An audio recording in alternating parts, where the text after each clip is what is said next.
नमस्कार, आप देख रहे हैं संवाद 365। मैं हूं आपके साथ दिग्विजय सिंह चौहान। आपका स्वागत करता हूं टॉप 5 में।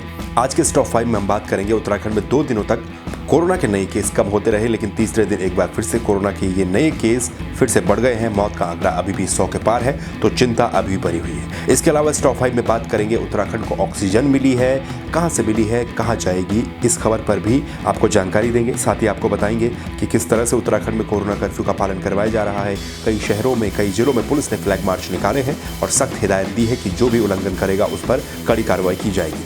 इसके अलावा इस टॉप 5 में बात करेंगे कि 4 धाम यात्रा स्थगित होने के बाद जिन लोगों ने एडवांस बुकिंग करवा दी थी, हेली बुकिंग, उनके रुपए अब वापस लौटाए जाएंगे। इसके अलावा टॉप 5 में ये भी बात करेंगे कि वैक्सीन की किल्लत से जूझ रहे उत्तराखंड में सरकार अब प्लान कर रही है कि वैक्सीन के लिए ग्लोबल टेंडर आयोजित किए जाएं, यानी कि विदेशों से वैक्सीन को इंपोर्ट किया जाए।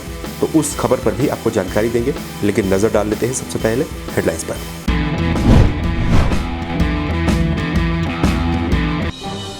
2 दिन कम होने के बाद उत्तराखंड में फिर बड़े कोरोना के मामले। पिछले 24 घंटों में 7,120 नए मामले आए सामने, 118 लोगों की मौत। उत्तराखंड में जारी है कोरोना कर्फ्यू। प्रदेश के कई शहरों में पुलिस ने किया फ्लैग मार्च। सख्ती के साथ करवाया जा रहा है कर्फ्यू का पालन। 80 मीट्रिक टन ऑक्सीजन लेकर देहरादून पहुंची oxygen express. Harrawala railway station से विभिन्न क्षेत्रों को की गई रवाना।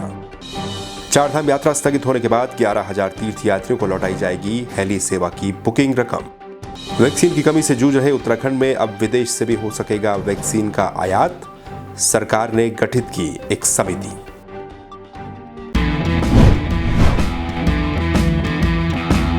तो चलिए सबसे पहले बात कर लेते हैं उत्तराखंड के कोविड अपडेट की। पिछले 2 दिनों तक उत्तराखंड में नए कोरोना के केस कम हो रहे थे, लेकिन मौत का आंकड़ा बरकरार था, बल्कि मौत का आंकड़ा सामान्य आंकड़े से ज्यादा ही जा रहा था। सैंपल के टेस्टिंग को लेकर भी कई तरह के सवाल किए गए कि सैंपल की टेस्टिंग भी कम हो रही है, लेकिन एक बार फिर से बीते 24 घंटों में कोरोना वायरस के जो मामले सामने आए हैं, उसने इस चिंता को फिर से बरकरार रखा है। उम्मीद ये जताई जा रही थी कि उत्तराखंड में जो पीक आनी थी वो आ चुकी है, लेकिन एक बार फिर से कोरोना के मामले पिछले 24 घंटे में बढ़ते हुए दिखाई दिए हैं। पिछले 24 घंटे में उत्तराखंड में 7,120 नए कोरोना के केस दर्ज किए गए। इनमें 118 लोगों की मौत हो गई।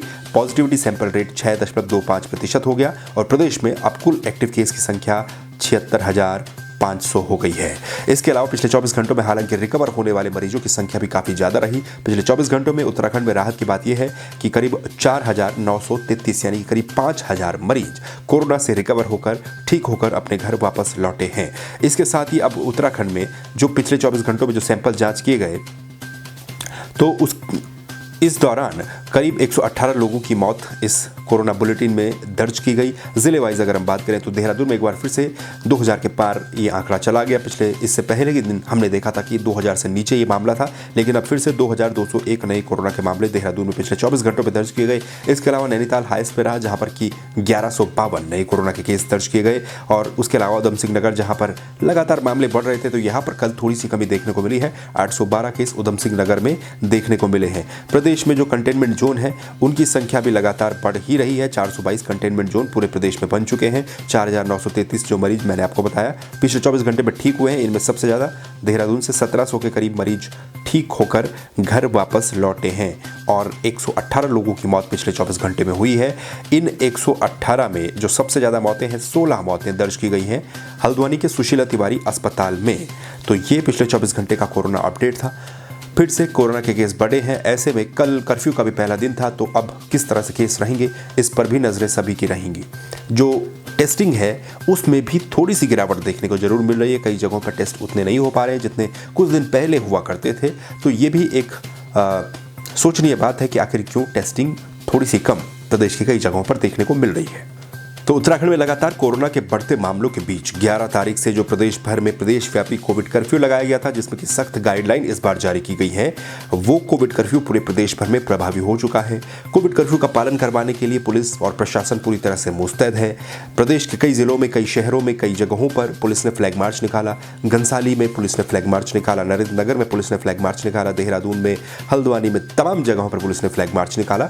इस फ्लैग मार्च को निकालने का मकसद ये था कि लोग ये समझ सके कि उन्हें बेवजह घर से बाहर नहीं जाना है। अगर वो जाते हैं तो उन पर सख्त कार्रवाई की जाएगी। साथ ही जो भी नियमों का उल्लंघन कर रहे थे उन पर पुलिस ने कार्रवाई की। पहले दिन कई लोगों के चालान भी काटे गए। मास्क को लेकर, सोशल डिस्टेंसिंग को लेकर या फिर दुकानें खोलने को लेकर ये तमाम कार्रवाइयां पुलिस ने प्रदेश भर में की हैं। खासतौर से अगर हम देहरादून की बात करें तो देहरादून में एसपी सिटी के नेतृत्व में एक प्रिजनर्स वैन, यानी कि जिस वैन में कैदियों को रखा जाता है, वो वैन सड़कों पर निकाली गई है। जो लोग बेवजह घूम रहे हैं उन्हें सीधे उस वैन में बिठा करके बड़े काफिले के साथ थाने पहुंचाया जा रहा है। तो ये स्थिति प्रदेश भर में है। कोविड कर्फ्यू का पालन सख्ताई से हो, ये बात सरकार ने भी की है, पुलिस ने भी कही है और इसका पालन भी प्रदेश भर में सख्ताई के साथ करवाया जा रहा है। जहां पर भी कोई कोविड नियमों का पालन नहीं कर रहा है तो उसके खिलाफ प्रदेश भर में कार्रवाई भी हो रही है। तो कोविड कर्फ्यू का पहला दिन हो चुका।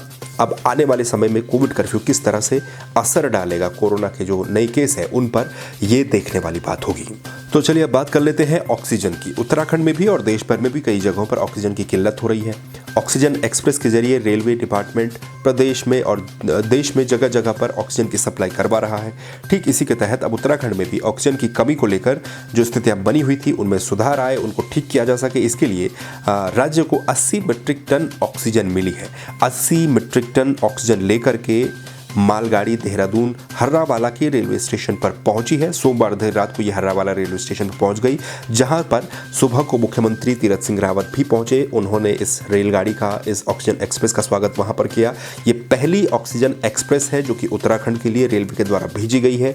80 मीट्रिक टन इसमें ऑक्सीजन है और ये 80 मीट्रिक टन ऑक्सीजन अलग अलग टैंकरों में भर करके देहरादून हर्रावाला के रेलवे स्टेशन पर पहुंचाई गई, जहां पर सुबह को मुख्यमंत्री तीरथ सिंह रावत पहुंचते हैं और उसके बाद इस रेलवे स्टेशन से अलग अलग जगहों के लिए, अलग अलग क्षेत्रों के लिए इस ऑक्सीजन को यहां से रवाना कर दिया गया है, जहां जहां पर ऑक्सीजन की कमी आ रही थी। ऐसे में मुख्यमंत्री ने केंद्रीय जो रेल मंत्री है पीयूष गोयल, उनका भी आभार व्यक्त किया है, प्रधानमंत्री का भी उन्होंने आभार व्यक्त किया है और अब इस तरह से ये ऑक्सीजन अलग अलग जगहों पर पहुंचाई जाएगी। इसके अलावा भी कई प्लांट्स उत्तराखंड में भी है जहां पर ऑक्सीजन का उत्पादन हो रहा है, तो यहाँ पर भी लगातार ऑक्सीजन बढ़े, इसको लेकर भी प्रयास किए जा रहे हैं। तो राहत की बात ये कि उत्तराखंड के लिए पहली ऑक्सीजन एक्सप्रेस पहुंची, रेलवे के द्वारा, मालगाड़ी के द्वारा अलग अलग टैंकरों में भर करके 80 मीट्रिक टन ऑक्सीजन उत्तराखंड में पहुंची है। उम्मीद की जानी चाहिए कि कम से कम उत्तराखंड में अब ऑक्सीजन की कमी के चलते किसी मरीज की जान न जाए। कोरोना का असर इस बार भी प्रदेश की चारधाम यात्रा पर देखने को मिला।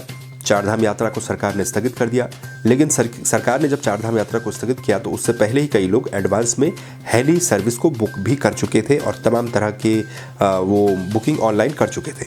अब इसको देखते हुए चारधाम यात्रा क्योंकि अब स्थगित हो गई है तो सरकार ने जो केदारनाथ के लिए हेली सर्विस के लिए जो एडवांस बुकिंग करवाने वाले लोग थे, इनकी संख्या करीब 11,000 है। तो 11,000 से अधिक जो तीर्थ यात्री थे, इनकी जो बुकिंग राशि इन्होंने दी थी, इसको वापस लौटाने का फैसला लिया है। इस संबंध में पर्यटन सचिव दिलीप जावलकर ने GMVN को तीर्थ यात्रियों को टिकट की धनराशि लौटाने के निर्देश दे दिए हैं। GMVN ने देहरादून के राजपुर रोड स्थित एक बैंक की शाखा प्रबंधक को पत्र लिखकर प्रोसेसिंग फीस को छोड़ करके, प्रोसेसिंग फीस इसमें नहीं लौटाई जाएगी, बाकी की जो धनराशि होती है वो धनराशि तीर्थ यात्रियों को, जिन लोगों ने एडवांस बुकिंग हेली सर्विस की थी, उनको वापस लौटाने के निर्देश दे दिए हैं। तो चारधाम यात्रा स्थगित कर दी गई थी कोरोना के चलते, ताकि कोरोना की स्थिति जिस तरह से देश भर में, प्रदेश भर में है, तो संभव नहीं है चारधाम यात्रा को सुचारू रूप से चलवा पाना। तो स्थगित करने के बाद जिन लोगों ने एडवांस में हेली सर्विस बुक की थी, उनकी धनराशि उनको वापस अब लौटाई जा रही है। 10 दिन के बाद उत्तराखंड में 18 से और 44 साल के जो आयु वर्ग के लोग हैं, उनके लिए वैक्सीनेशन की प्रक्रिया को शुरू कर दिया गया, लेकिन प्रदेश में वैक्सीनेशन की कमी अभी भी देखने को मिल रही है। वैक्सीन की कमी काफ़ी ज़्यादा है। केंद्र सरकार से वैक्सीन लगातार पर्याप्त मात्रा में पहुंच नहीं रही है। ऐसे में उत्तराखंड सरकार ने कुछ दिन पहले ये फैसला किया था कि अब वैक्सीन को वो सीधे आयात कर सके, इस बात की अनुमति उन्होंने मांगी थी। केंद्र से इस बात की अनुमति मिल गई है, तो राज्य सरकार ने जो कोविड महामारी से बचाव के लिए जो वैक्सीन सबसे प्रमुख हथियार है, उसको आयात करने का फैसला लिया है, यानी कि डायरेक्ट उत्तराखंड सरकार उसको आयात करेगी। इसके लिए ग्लोबल टेंडर मंगाए जाएंगे। ग्लोबल टेंडर के लिए मुख्य सचिव ने एक कमेटी का गठन किया है। इस कमेटी में कई अधिकारी हैं, कई लोग हैं, तो उन लोगों की कमेटी को गठित किया गया और अब सरकार डायरेक्ट ग्लोबल टेंडर आयोजित करेगी और जो वैक्सीन है उसको बाहर से इंपोर्ट करेगी। इसमें कोविशील्ड, कोवैक्सीन या फिर स्पुतनिक जो वैक्सीन उत्तराखंड देश भर में इस वक्त अवेलेबल हैं, उनको मंगवाया जाएगा ताकि प्रदेश में जो वैक्सीन की कमी है उनको दूर किया जाए। इस संबंध में केंद्र सरकार से उत्तराखंड को अनुमति मिल गई है और अब राज्य सरकार ने कोविशील्ड, कोवैक्सीन और स्पुतनिक और अन्य वैक्सीन की आयात करने के लिए एक समिति का गठन किया है। ये समिति फैसले लेगी किस तरह से काम करना है, किस तरह से नहीं करना है। जो कमेटी का गठन किया गया है उसमें अपर सचिव युगल किशोर पंत हैं, अपर सचिव अरुणेंद्र सिंह चौहान है, निदेशक प्रोक्योरमेंट, महानिदेशालय चिकित्सा स्वास्थ्य एवं परिवार कल्याण, राज्य वित्त सेवा के अधिकारी और अन्य लोग भी इस समिति में हैं।